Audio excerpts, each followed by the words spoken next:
فرمایا وَإِذَا سَأَلَكَ عِبَادِي أَنِّي فَإِنِّي قَرِيب، محبوب جب میرے بندے آپ کی بارگاہ میں آ کے میرے بارے میں پوچھیں نا تو ان سے کہہ دینا میں ان کے قریب ہی ہوں، قریب ہی ہوں۔ دلیل کیا ہے؟ یہ جب بھی مجھ سے دعا مانگیں گے میں ان کی دعاؤں کو قبول فرماؤں گا، میں ان کے قریب ہوں، میں ان کے قریب ہوں۔ یہ جب بھی دعا مانگیں گے نا میں قبول کروں گا، میں ان کے قریب ہوں۔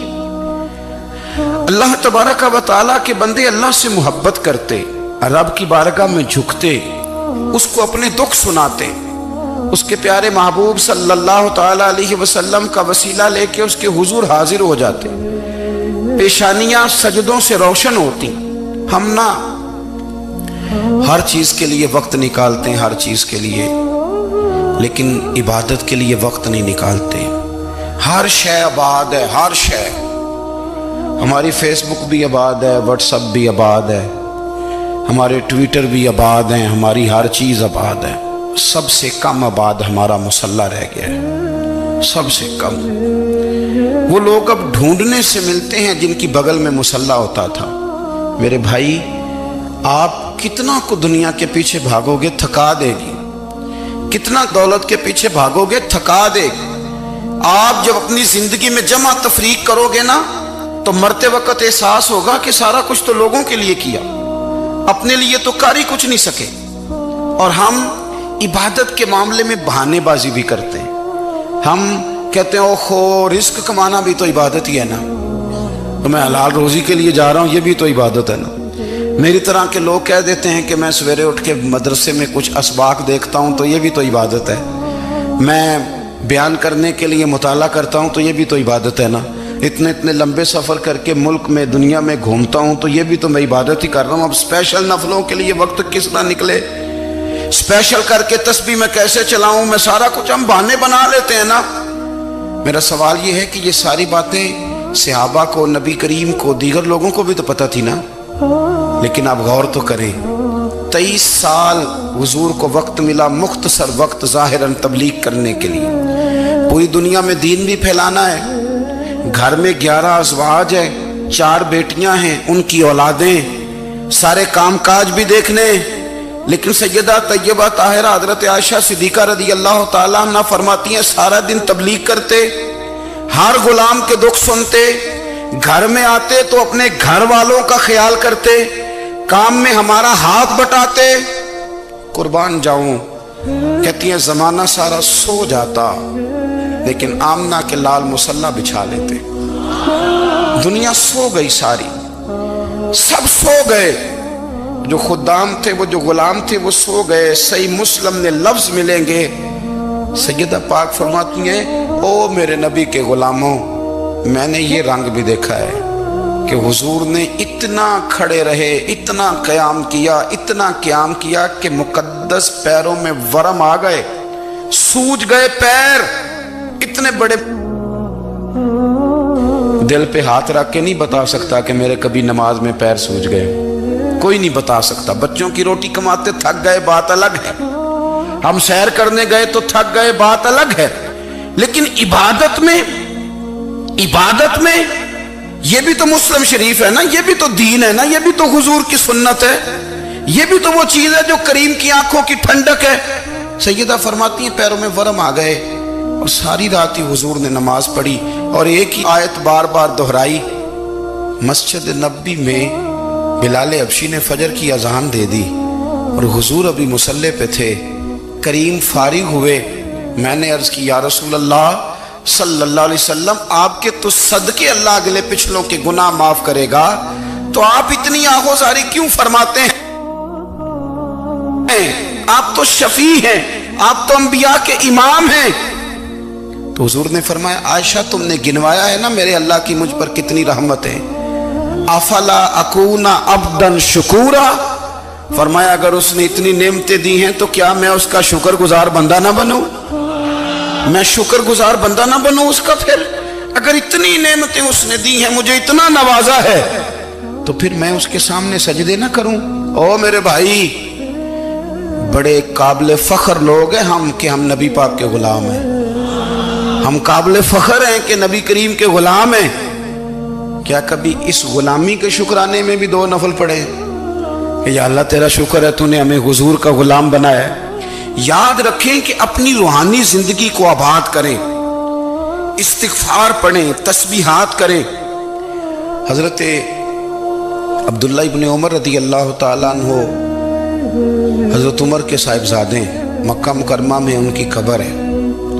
میں نے جب انہیں پڑھا تو مجھے ان سے بڑا پیار ہو گیا، لیکن آپ کو پتہ ہے وہاں جا کے کسی شخص کا مزار تلاش کرنا یا پوچھنا ایک مشکل کام ہوتا ہے۔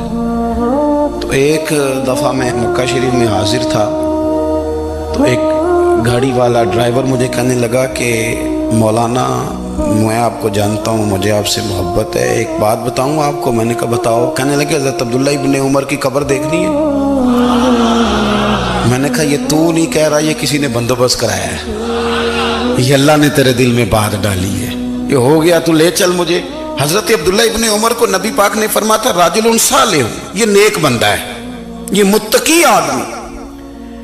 حضرت عبداللہ ابن عمر رضی اللہ تعالیٰ عنہ سیدنا فاروق اعظم رضی اللہ تعالیٰ عنہ کے صاحبزادے ہیں، اور ان کی ہمشیرہ سیدہ حفصہ رضی اللہ تعالیٰ عنہ حضور کی زوجہ محترمہ ہے۔ ایک دن اپنی ہمشیرہ سے کہنے لگے کہ نبی کریم صلی اللہ تعالیٰ علیہ وسلم گھر میں آئے نا، اور اگر حضور غم امت میں پریشان نہ ہوں، طبیعت کو حشاش بشاش دیکھو تو ذرا پوچھنا تو صحیح حضور کا میرے بارے میں کیا خیال ہے، پوچھنا تو صحیح کہ کریم کی بارگاہ میں میرا کیا مقام ہے، میرے بارے میں حضور کیا فرماتے ہیں۔ اب بہن کو کام بتائے اور بتائے بھی بھائی، اور پھر بہن وہ کام نہ کرے، یہ تاریخ میں ہوتا نہیں۔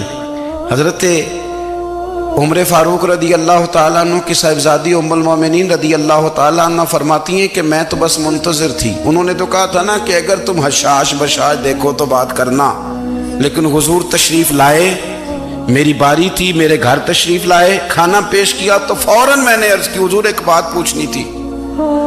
تو حضور نے فرمایا پوچھئے۔ میں نے عرض کی حضور میرے بھائی عبداللہ ابن عمر کے بارے میں آپ کا کیا خیال ہے؟ نوجوانوں میری بات پہ غور کرنا، میرے بھائی کے بارے میں آپ کا کیا خیال ہے؟ تو نبی کریم صلی اللہ تعالیٰ علیہ وآلہ وسلم نے میری طرف دیکھا اور پھر حضور زیر لب تھوڑا مسکرائے، اور بریلی کے امام کہتے ہیں کہ حضور مسکرا دیتے تھے نا تو جو بڑا دکھی ہوتا تھا وہ بھی ہنس پڑتا تھا۔ اب سوال پیدا ہوتا تھا کہ پھر تو اس مسکراہٹ کے لیے انتظار کرنا پڑتا ہوگا کئی مہینے کہ حضور مسکرائیں تو رونے والے ہنسیں، تو اعلیٰ حضرت فرماتے نہیں، انتظار نہیں کرنا پڑتا، یہ مسکراتے رہنا تو حضور کی عادت ہے۔ جس کی تسکین سے روتے ہوئے ہنس پڑے اس تبسم کی عادت پہ لاکھوں سلام۔ یعنی یہ تو عادت ہے حضور کی مسکراتے رہنا، اس کے لیے انتظار نہیں کرنا پڑتا۔ بھائیو آپ خیال رکھیں گے، غور کریں گے، حضرت عبداللہ ابن عمر رضی اللہ تعالیٰ عنہ کے بارے میں پوچھا تو سیدہ فرماتی ہیں کہ نبی کریم صلی اللہ تعالیٰ علیہ وسلم نہ زیر لب مسکرائے اور فرمایا حفصہ تیرا بھائی ہے تو اچھا، لیکن میں نے سنا ہے کہ عشاء کی نماز پڑھتا ہے تو فجر تک سویا ہی رہتا ہے۔ او نوجوانوں، 10 بجے تک سونے کی بات نہیں ہوئی، 9 بجے تک سونے کی بات نہیں ہوئی، 11 بجے اٹھنے کی بات نہیں۔ حضور فرمانے لگے میں نے سنا ہے کہ عشاء کی نماز پڑھ کے سو جاتا ہے اور فجر تک سویا ہی رہتا ہے، اسے چاہیے کہ تہجد کے وقت اٹھا کرے، اللہ کی بارگاہ میں حاضر ہوا کرے، آہوزاری کرے، سجدے کرے، عبادت کرے، اٹھتا ہے اور فجر میں جا کے اٹھتا ہے۔ حضرت جناب حفصہ رضی اللہ تعالیٰ عنہ کہتی ہے میں نے جناب عبداللہ ابن عمر کو پیغام دیا اور میں نے کہا میرے جوان بھائی سن۔ نبی پاک نے فرمایا ہے تو اچھا پر تہجد میں نہیں اٹھتا، نفل نہیں پڑھتا۔ او میری ملت کے جوانوں، مزہ نہیں آ جاتا جب ساری دنیا سوئی ہو، ساری دنیا، اور بستر بھی گرم ہو اور نیند بھی پورا غلبہ کر رہی ہو، اور اچانک گھنٹی بجے دماغ میں، آنکھ کھلے، گھڑی پہ نظر پڑے، 3:30 4 بجے کا پیغام گھڑی بتائے، اور کوئی چڑھتی جوانی والا اٹھ کے وضو کرے، اور جب وہ مصلی کھول کے بچھائے تو مدینے والے محبوب کہتے ہیں کہ ہر نماز پہ رب ثواب دیتا ہے، اور جو اٹھ کے تہجد کی نماز پڑھے اسے دیکھ کے تو رب مسکراتا ہے، جو اس کی شان کے لائق ہے، جو اس کی شان کے لائق، وہ مسکراتا ہے، خوش ہوتا ہے کہ میرا بندہ تہجد میں اٹھ گیا، وہ مسکراتا ہے۔ کاش ہماری صبحیں کبھی اپنے مالک کے نام ہو جائیں، کاش کہ صبح حضرت ابو الحسن رحمت اللہ تعالیٰ علیہ حضرت معاذ ابن جبل رضی اللہ تعالیٰ عنہ کے پاس بیٹھا کرتے تھے، فرماتے ہیں ان سے جو پیار بڑھا تو پھر میرا مصلی سے بھی بڑھ گیا۔ تابعی ہیں، فرماتے ہیں صحابی رسول سے محبت ہوئی تو ذکر سے بھی ہو گئی، پھر درود شریف سے بھی ہو گئی، محبت ان سے بڑھی تو پھر اللہ نے مسجد کا پیار بھی بڑھا دیا۔ آپ فرماتے ہیں کہ میری ہر وقت بھی یہ چاہتی تھی کہ بس اللہ اللہ کروں، بس اللہ اللہ کروں، بس نہ میں ذرا تھوڑی جان چھڑاؤں لوگوں سے، کوئی 10 منٹ ملے تو میں کچھ 4 نفل پڑھ لوں، میں تھوڑا سا نہ بچوں لوگوں سے، اور مجھے تسبیح ملے تو میں نہ کچھ 400-500 دفعہ استغفار پڑھوں، سبحان اللہ الحمدللہ اللہ اکبر لا حول ولا قوت الا باللہ، میں نہ تسبیحات پڑھوں۔ فرماتے ہیں کہ بچے تھے گھر میں 6-7، غربت تھی، کام ملتا کوئی نہیں تھا، اور میں کام چور نہیں تھا، کام ڈھونڈتا تھا، پر اللہ کی قدرت کے کام نہیں ملتا تھا۔ فرماتے ہیں کہ میں نے ایک دن اپنی اہلیہ سے کہا کہ آج میں پھر جاتا ہوں کام ڈھونڈنے، تو میری بیوی بڑی فرما بردار تھی، پر اس دن نہ غربت کے ہاتھوں تنگ آ کے کہنے لگی آج نانا کوئی تو چیز لے کے آیا، تو مجھ سے بچوں کی بھوک نہیں دیکھی جاتی، یہ سب روگاں دا روگ محمد جس دا نام غریبی، کنڈ بلا کے لنگ جاندے نہیں دوست یار قریبی، آج نہ کچھ لے کے آیا تو میں بچے لے کے چلی جاؤں گی۔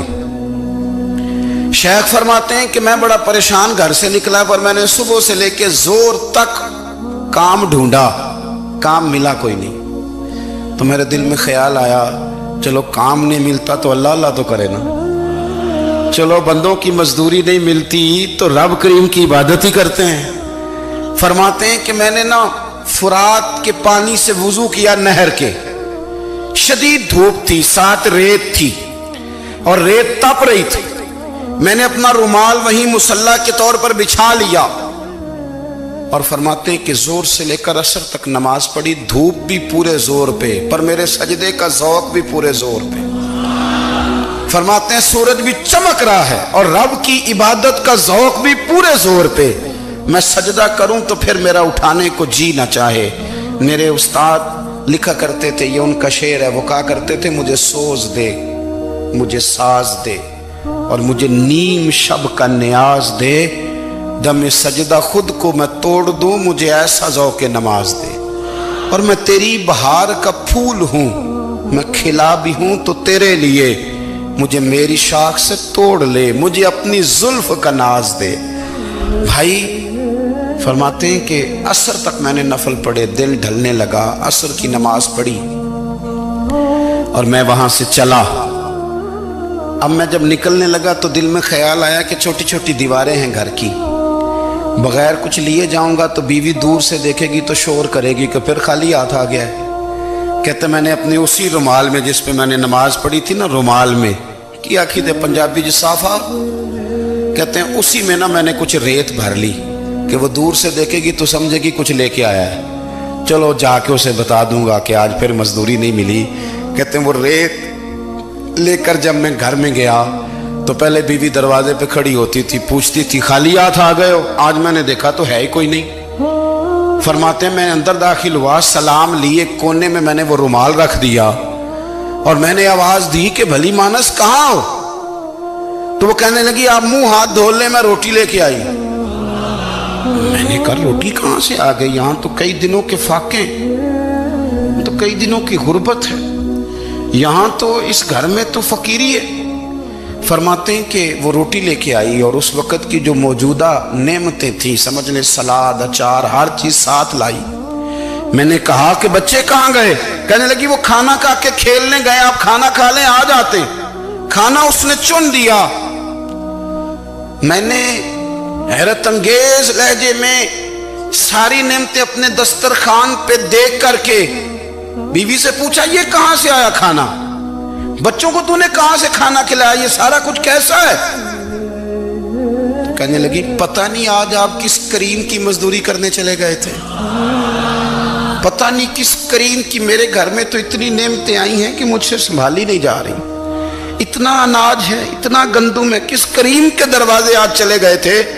یہ کہتے کہتے وہ اٹھی اور اٹھ کر کے کہنے لگی پہلے بڑا کچھ آیا تھا، اب کیا لے آئے ہو؟ اور جا کر کے نا اس نے وہ ریت والا رومال کھولا، کہنے لگے میں تو لے کے آیا تھا ریت، تو میرے رب نے اسے بھی سونے اور ہیرے بنا دیا تھا۔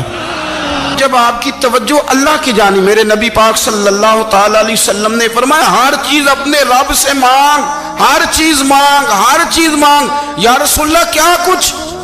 میرے محبوب نے فرمایا تیرے گھر میں نمک بھی ختم ہو جائے تو وہ بھی اپنے رب سے مانگا کر، تو مانگنا وہ تجھے دے گا، تو اس کی بارگاہ میں کشکول طلب دراز تو کرنا۔ اور ترمذی شریف میں عجیب لفظ ہے، رسول کائنات نے فرمایا، رب کریم فرماتا ہے جب میرا بندہ ہاتھ اٹھاتا ہے نا تو مجھے حیا آتی ہے کہ میں خالی کیسے لوٹا دوں اس کے۔ اتنے بڑے بادشاہ کی بارگاہ میں دعا کی بڑی طاقت ہے۔ میرے نبی پاک نے فرمایا دعا مومن کا ہتھیار ہے، دعا مومن کا، دعا مومن کا۔ حضور نے فرمایا تقدیر کو سوائے دعا کے کوئی چیز نہیں بدل سکتی، دعا مومن کا ہتھیار ہے، یہ کافر کے پاس کوئی نہیں، یہ ہتھیار ہے مومن کا۔ اللہ کرے آپ کو سمجھ آئے، پھر سنیں، کئی بار کہہ چکا ہوں یہ ہتھیار ہے۔ کافر کے مقابلے میں جو تیرے پاس سب سے بڑا ہتھیار ہے وہ دعا ہے۔ دعائیں کرانی چھوڑ دی، کرنی چھوڑ دی، لینی چھوڑ دی۔ حضرت سیدنا انس بن مالک رضی اللہ تعالیٰ عنہ فرمایا کرتے تھے میں نے وہ رنگ دیکھا ہے جب حضور دعا مانگتے تھے اور حضور کی مقدس آنکھوں میں آنسو بھی ساتھ ہی بہا کرتے تھے، میں نے وہ انداز دیکھا ہے۔ بھائی اپنا مصلی کا، عبادت کا، وظائف کا، اللہ اللہ کا سلسلہ اس کو مضبوط کرے، اپنی دعاؤں کے تعلق کو مضبوط کرے۔ دعائیں بڑے انقلاب برپا کر دیتی ہیں۔ ہم تھوڑے تھوڑے نا جب سے خشک ہوئے ہیں نا، خشک، اور میری تو جماعت ہی صوفیاء کی جماعت تھی، ہم تو داتا علی اجمیری کی جماعت سے، ہم تو خواجہ اجمیری کی جماعت سے، ہم تو شیخ احمد فاروق سرہندی کی جماعت سے، ہم تو صوفیاء کی جماعت۔ ہماری جماعت نے بھی وہ تعلق جو ہمارے بزرگوں نے بنایا تھا۔ بزرگ اللہ کے قریب کیسے جاتا ہے؟ تو ہمارے یہاں نا بہت سارے لوگ کہتے ہیں جی نظر ہو گئی تو کام ہو گیا۔ بھائی جو بخاری مسلم میں طریقہ ہے نا اللہ کا قرب پانے کا وہ تو نفل ہے۔ نبی کریم علیہ السلام نے فرمایا بندہ نفلوں کے ذریعے رب کے قریب جاتا ہے، اور اتنا قریب جاتا ہے کہ پھر اللہ اس کی زبان بن جاتا ہے، اللہ اس کی آنکھیں بن جاتا ہے، کان بن جاتا ہے، ہاتھ اور پیر بن جاتا ہے۔ تو یہ تو عبادت ہے، یہ تو اللہ کی بارگاہ کی حاضری ہے جو آپ کو اللہ کے قریب کرے گی۔